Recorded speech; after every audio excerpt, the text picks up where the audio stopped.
Bonjour à tous, je m'appelle Yentel, je suis post-doctorante au LPNC sous la direction de Aurélie Campagne, Ève Dupérix et Émilie Cousin. Et je vous propose d'essayer d'explorer avec moi les raisons pour lesquelles l'entomophagie asticote l'Occident et le rôle de nos émotions là-dedans. Donc, comme vous l'avez vu au cours des présentations qui ont précédé, notre alimentation et notamment les modes de production vont être un des leviers majeurs en fait dans les adaptations qu'on va devoir mettre en place pour justement nous adapter à la crise climatique qui nous attend. Donc les insectes se présentent comme un candidat idéal ou au moins très intéressant pour remplacer une partie de la viande en termes de protéines animales. Mais c'est pas gagné parce que même si c'est un candidat sympa, encore faut-il qu'on accepte de les manger. Et je vais essayer de vous expliquer pourquoi c'est pas forcément évident. Alors tout d'abord, quelques définitions. Qu'est-ce qu'un insecte? Ça paraît simple, mais je pense que beaucoup de gens en fait ne savent pas. Donc entomophagie, insecte, ça vient d'où? Alors l'entomophagie, ça vient du grec entomos, qui signifie cisailler, tailler, et qui a donné le verbe entamer, par exemple. Insecte, quant à lui, vient du latin insectum, qui signifie segmenter, découper, et qui a donné par exemple le verbe sectionner. Donc un insecte, c'est une bestiole qui a un corps très visuellement segmenté en trois parties principales, tête, thorax, abdomen, et chacune de ces parties du corps va être sous-segmentée en plusieurs petits segments en fait, d'où insecte. Donc trois parties principales, et les insectes font partie des hexapodes, donc hexa, 6, pod, pattes, donc un insecte, ça a toujours 6 pattes, pas plus. Alors pourquoi je vous enquiquine avec le nombre de pattes, en quoi c'est important?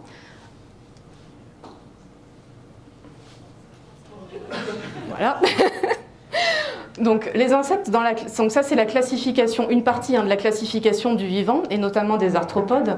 Et donc comme vous pouvez le constater, les insectes, vous les retrouvez en bas ici. Donc tout ce qui a 6 pattes, les hexapodes, nos insectes, ils sont là. Mais vous savez bien que dans l'automophagie, on ne mange pas que des choses qui ont 6 pattes. On est d'accord? Il y avait des arachnophobes dans la salle? Ouais, tant mieux.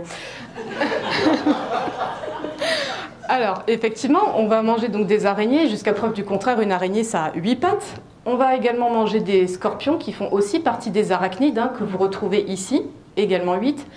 Et on va aussi grignoter ce genre de choses. Donc ça, ce sont des brochettes de 1000 pattes, appétissant. Donc voilà, en fait, tout ça pour vous dire que quand on va parler d'entomophagie, ayez bien en tête qu'on ne va pas consommer que des insectes, mais aussi des choses qui n'en sont pas. Et donc, on va en réalité consommer des arthropodes terrestres de façon plus large. Donc ça, c'était juste pour vous situer un peu le contexte et savoir exactement de quoi on parle.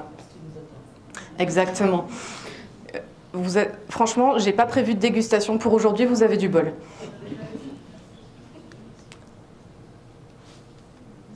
Donc pourquoi les insectes? Pourquoi est-ce qu'on est en train de se demander pour quelles raisons on va aller manger des arthropodes et des bestioles qui nous attirent pas forcément? Et bien pour tout un tas de raisons écologiques qui ont été déjà pas mal décrites au cours de cette journée. Donc pour commencer, je vais passer rapidement parce que vous le savez déjà, il y a d'abord des enjeux environnementaux. En effet, comme ça a déjà été évoqué, la production de viande et particulièrement la production de bœuf va être très demandeuse donc en eau, en surface agricole et en besoin en aliments. Donc, par exemple, sur ce premier graphique, vous avez l'indice de consommation. C'est la quantité d'aliments en kilos qu'il faut donner à l'animal pour qu'il produise 1 kg de masse corporelle. Donc sur le bœuf, on est à 8,8 kg d'aliments pour produire 1 kg de bœuf. Sur l'insecte, on est à 1,1 kg d'aliments donnés à l'insecte pour produire 1 kg d'insectes. Donc c'est plus intéressant. Si on parle en termes de surface agricole nécessaire, donc là, pareil, on constate que pour le bœuf, on va avoir besoin de beaucoup plus de surface agricole que pour produire des insectes. On continue dans cette logique, donc on a vu des enjeux environnementaux, mais il y a aussi des enjeux nutritionnels là derrière. En effet, la viande, c'est pas anodin si on en mange depuis des millénaires. Nos ancêtres paléolithiques, Néandertal et compagnie, ne se seraient pas fatigués à chasser avec tous les risques que ça comporte si la viande et les protéines animales n'étaient pas essentielles ou moins très importantes dans notre régime alimentaire. Donc, Remplacer la viande, c'est bien, mais par les insectes, il faut s'assurer que ça ait des propriétés nutritionnelles intéressantes et cohérentes avec nos besoins. Donc effectivement, c'est le cas. Donc les insectes ont plusieurs avantages. Déjà, un indice de conversion protéique qui est très intéressant, bien plus valorisable que le bœuf. Donc sur le bœuf, on est à 5% de taux de conversion protéique pour 35% chez l'insecte. Donc ils ont une bien meilleure conversion. Et si on s'intéresse maintenant aux teneurs effectives en protéines, mais aussi en minéraux, donc ce qui va être intéressant, c'est de constater que les insectes ont une teneur en protéines qui est équivalente à celle de la viande. Donc jusque-là, on est content. Et si on s'intéresse à d'autres valeurs nutritionnelles comme les minéraux et plus particulièrement le calcium, donc il y a un gros écart entre les minimales et les maximales chez les insectes. Ça va dépendre de l'espèce, du stade de développement, etc. Mais pareil, on a des apports en minéraux qui peuvent être très intéressants par rapport à la viande. Et c'est pour toutes ces raisons en fait, que les insectes se présentent, comme je vous l'ai dit dans l'introduction, comme un bon candidat pour remplacer au moins une partie de la viande dans notre alimentation. Donc comme vous l'aurez compris, l'idée d'utiliser des insectes, ça va être d'accompagner en fait une transition alimentaire vers une alimentation qu'on espère plus durable et plus écologique, même s'il y a encore des travaux à faire là-dessus. Évidemment, ça va concerner la population entière, mais on a quand même une population cible, notamment les populations vulnérables. Population vulnérable, on comprend femmes enceintes ou allaitantes, enfants et personnes âgées. Dans l'idée de donc réduire la consommation de viande, mais tout en maintenant, voire en augmentant, l'apport en protéines animales de qualité, ce qui est très important. Donc, seulement voilà, engager une transition alimentaire, comme vous l'aurez compris, c'est pas seulement changer de régime du jour au lendemain, c'est loin d'être une chose évidente. L'alimentation, c'est pas seulement nos apports en protéines, il y a toute une dimension culturelle, sociétale et économique en fait qui va derrière. Et en fait, ça va donc poser un certain nombre de questions. Donc, notamment ces insectes, comment on va pouvoir les valoriser, donc d'un point de vue biologique et nutritionnel. Ensuite, en termes de marché, c'est pareil, qui dit nouveaux produits qui arrivent dans nos assiettes, dit il y a un marché derrière, donc une production. Donc il va falloir voir comment ce marché est organisé et construit et quel encadrement juridique il y a derrière. Il y a de gros enjeux juridiques et économiques derrière une nouvelle production. Ensuite, au niveau du consommateur, donc vous avez compris, c'est surtout là-dessus que nous, on va travailler. Mais on a une nouvelle source de nourriture, encore faut-il que le consommateur l'accepte, cette nouvelle source de nourriture, et qu'il y adhère. Donc on va avoir un gros travail en fait sur la perception des consommateurs face à cette nouvelle source d'alimentation. Et enfin, la dernière question et la dernière problématique avec cette histoire d'entomophagie, c'est l'accès à la connaissance autour de cette nouvelle niche en fait scientifico-économique. C'est-à-dire que qui dit nouvelle production dit qu'il va falloir derrière qu'il y ait des formations adaptées pour former les nouveaux professionnels de ce nouveau secteur. Et en fait, ces 4 questions ont donné les 4 work packages du projet Punaise que je vais vous présenter tout de suite. Donc avec le Work Package 1 qui va s'intéresser justement à la valorisation biologique et nutritionnelle des insectes. Donc qu'est-ce que ça va nous apporter en termes de bénéfices nutritionnels, mais aussi étudier les risques inhérents à la consommation des insectes en termes de toxicité, de risques biologiques, fongiques, etc. Donc ça, c'est le Work Package 1. Le Work Package 2, lui, va interroger les questions justement de la construction des marchés, des politiques publiques et juridiques dont je vous ai parlé tout à l'heure. Le Work Package 3, dans lequel s'inscrit le LPNC et donc mon travail, va s'intéresser à évaluer la perception des consommateurs, quelle perception les gens ont de ces bestioles qui arrivent dans nos assiettes et quelles émotions ça suscite. Et quel levier en fait on va pouvoir identifier pour leur permettre, on l'espère, de changer d'avis et d'aller vers cette nouvelle source de nourriture. Et enfin, le Work Package 4 du projet Punaise qui, lui, va s'intéresser à comment mettre en place des stratégies efficaces de diffusion des connaissances et du savoir. Allez. Voilà. Donc le LPNC, lui, comme je viens de vous le dire, s'inscrit donc dans le Work Package 3. Donc notre problématique, ça va être de comprendre comment changer la perception et les comportements des consommateurs vis-à-vis des insectes. Vous le savez autant que moi, l'entomophagie en Occident, c'est loin d'être gagné. Donc on a plutôt une perception très négative des insectes jusqu'à maintenant. Et donc pour ça, on va s'intéresser donc en première intention à d'abord, avant d'essayer de faire changer les perceptions, à essayer de les comprendre. Déjà, il faut les décrire, ces perceptions et ces émotions, avant d'essayer de faire changer quoi que ce soit. Donc ce sera la première tâche. Et je travaille donc sur ce sujet avec Aurélie Campagne, Ève Dupuyrix et Émilie Cousin. Donc tout d'abord, je vous propose un petit état de l'art. Donc je suis très loin d'être exhaustive, hein, c'est vraiment très rapide pour vous brosser un peu un portrait de ce qu'on trouve dans la littérature lorsqu'on s'intéresse à nos émotions vis-à-vis des insectes. Donc tout d'abord, pourquoi on n'a pas très envie de manger des insectes? Il faut savoir que les insectes sont souvent associés à des contextes des contextes négatifs en fait, notamment comme je l'ai entendu tout à l'heure en discussion dans la salle, la saleté. Beaucoup de gens trouvent que les insectes sont répugnants. Donc ça va être un premier problème. Deuxième problème, l'autre association négative, c'est l'association des insectes avec un danger potentiel. Tout le monde a peur de se faire piquer par une guêpe, de se faire mordre par une araignée, ou bien d'attraper la malaria en se faisant piquer par un moustique. Autre association négative dans la tête des Occidentaux, c'est la pauvreté et la famine. La plupart des gens pensent que les gens qui mangent des insectes sont forcément dans des situations extrêmement précaires de détresse alimentaire, extrême en fait. Donc il y a aussi cette image de ce sont les pauvres qui mangent des insectes, on va pas manger ça. Dernier exemple d'association négative, ça va être tout ce qui concerne les invasions écologiques. Donc vous avez entendu parler du frelon asiatique, hein, tout le monde le sait. On a aussi l'exemple des invasions de sauterelles qui ravagent les cultures dans certains pays. Donc tout ça pour dire qu'il y a, je ne suis pas exhaustive, mais il y a un grand nombre d'associations négatives qui sont construites autour des insectes, qui peuvent être justifiées ou non, et qui vont être à l'origine d'émotions négatives, de fait. Donc face aux insectes, les gens vont avoir différents types de réactions, allant à minima de la surprise, du dégoût ou de l'écœurement, on pense tous aux asticots dans les poubelles, hein, ça plaît à personne, ou bien de la peur, voire de la phobie. Donc on nomme souvent l'arachnophobie, hein, qui est bien connue, la peur des araignées. Il en existe d'autres, par exemple la lépidophobie, qui est la peur des papillons. En général, ces gens-là n'avouent pas qu'ils ont peur des papillons. Et donc toutes ces émotions vont être renforcées par un certain nombre de... Viens avec moi s'il te plaît, marche. Non, tu veux pas. Oui. De facteurs qui peuvent favoriser le rejet. Donc dans la littérature, on trouve par exemple deux exemples majeurs. Donc notre style de vie, notamment très urbain et de plus en plus citadin et très connecté, qui nous déconnecte de plus en plus de la nature et de sa réalité, donc de sa biodiversité. Donc de plus en plus de gens sont totalement ignorants de ce qu'est un insecte, comment ça fonctionne, son utilité, les services écologiques que les insectes peuvent rendre, etc.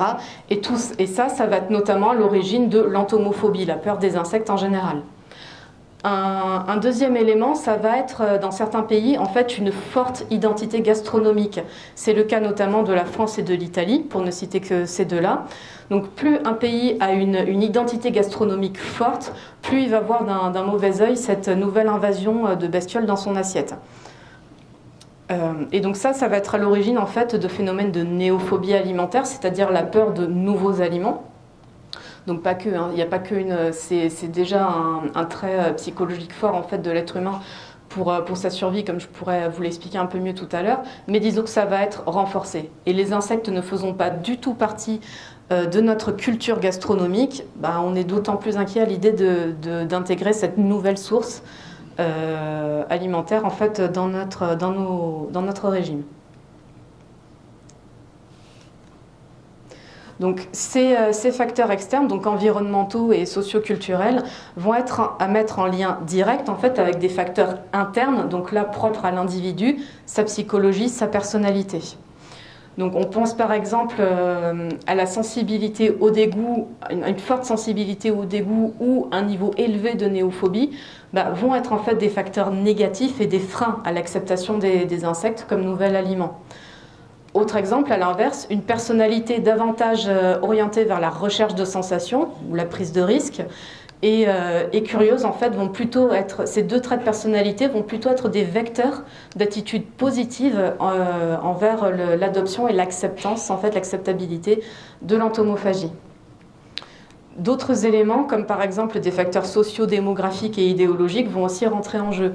Par exemple, dans la littérature, il a été montré dans d'assez nombreux articles que globalement, les hommes acceptent mieux la prise de risque de l'entomophagie que les femmes. Bravo, messieurs. ça se discute.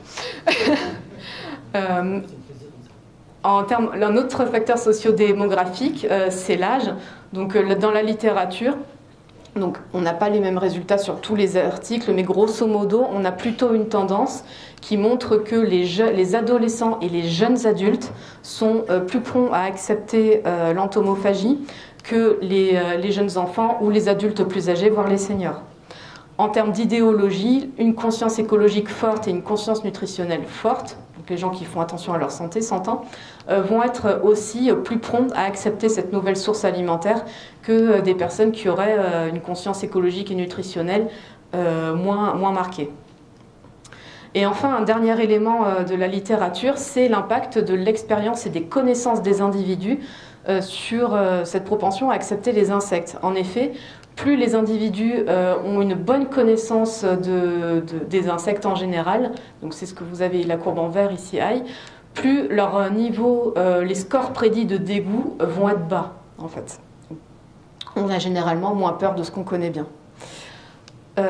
Et enfin, un dernier exemple, c'est évidemment l'expérience qui prime.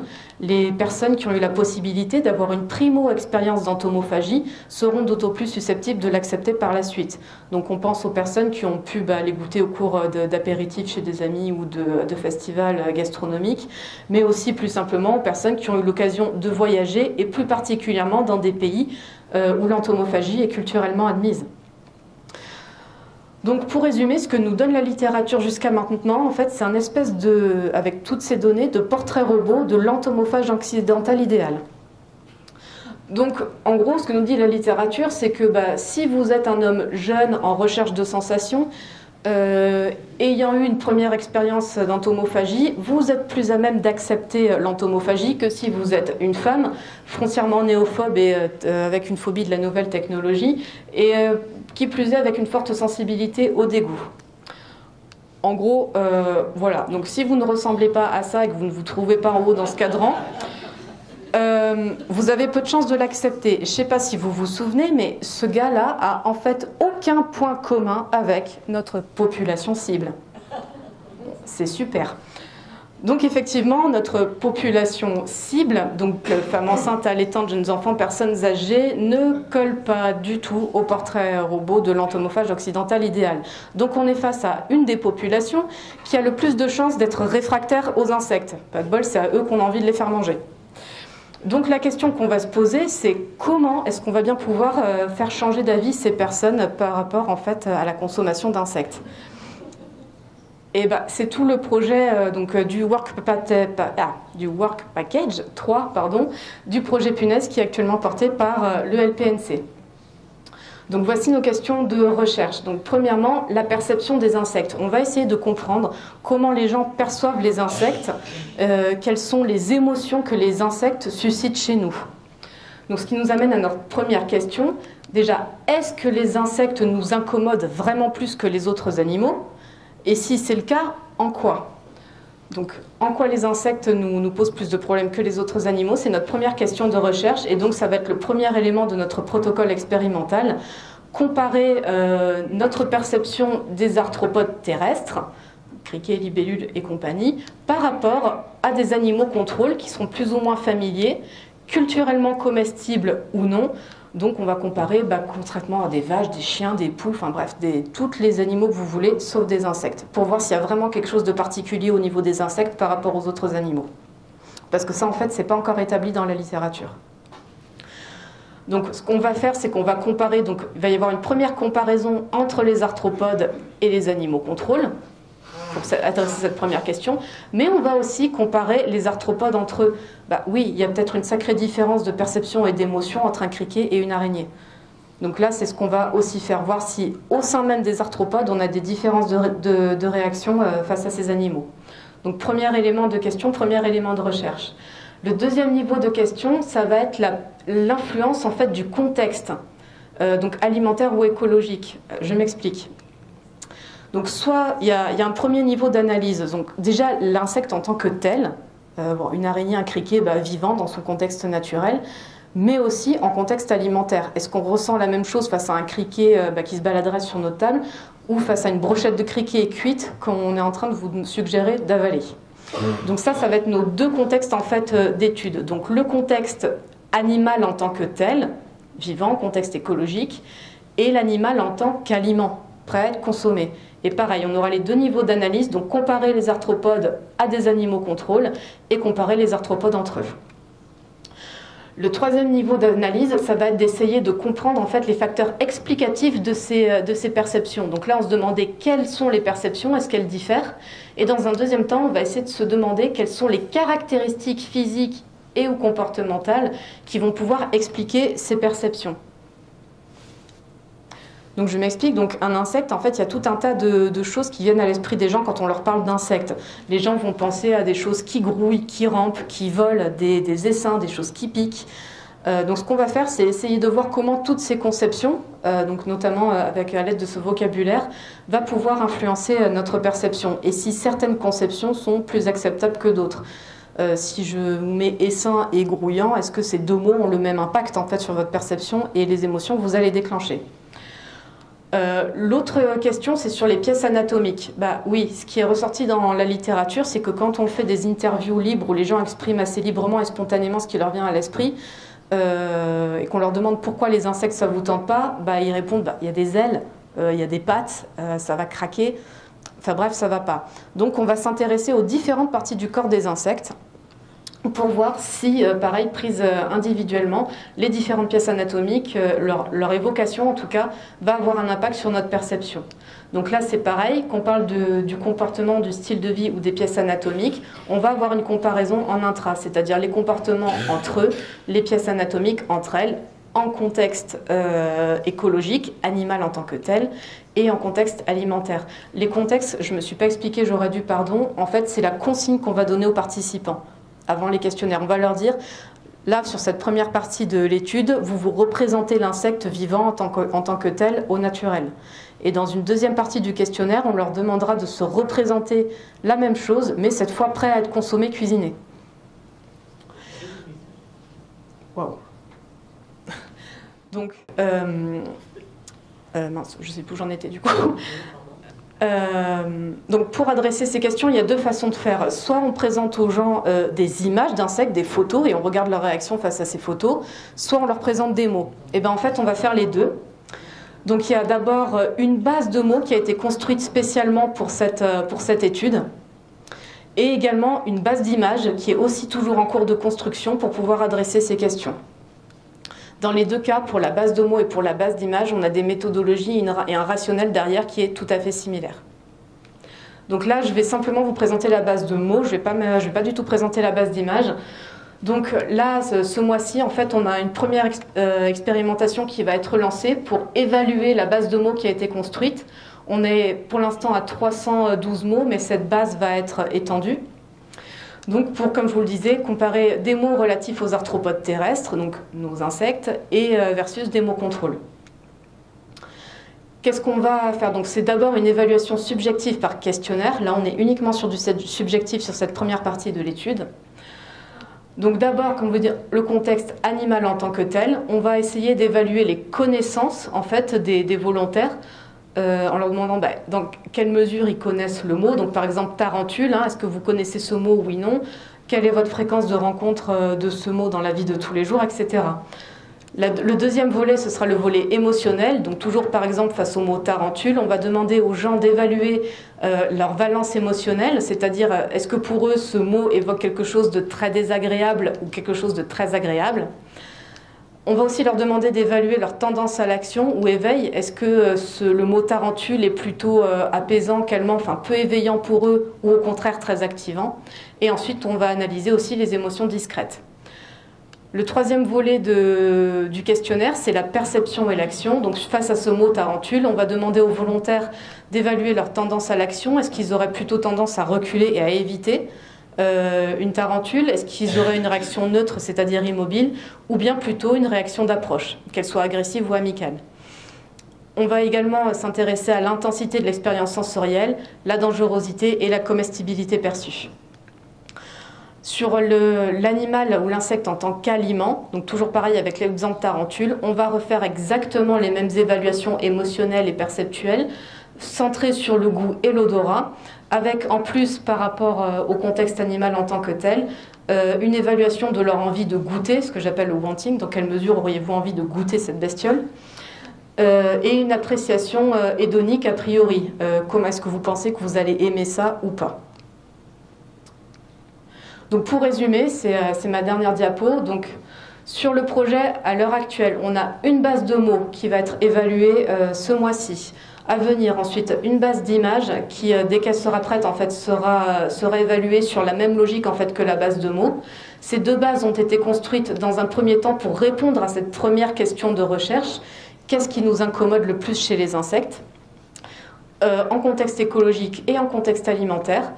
Et en fonction des résultats en fait, de ces deux approches subjectives, on aura également dans les futurs protocoles expérimentaux des approches cette fois-ci objectives, avec des mesures physiologiques de l'activité électrodermale et EEG qui seront très probablement faites, mais aussi des mesures objectives comportementales, avec des études de tendance à l'action. On passe par exemple au mouse tracking justement, entre autres. Et aussi peut-être du comportement alimentaire, mettre les gens vraiment face à des insectes à manger et là peut-être aller jusqu'à la microstructure du repas pour voir comment les gens réagissent à ces bestioles. Je vous remercie pour votre attention et j'attends vos questions et remarques.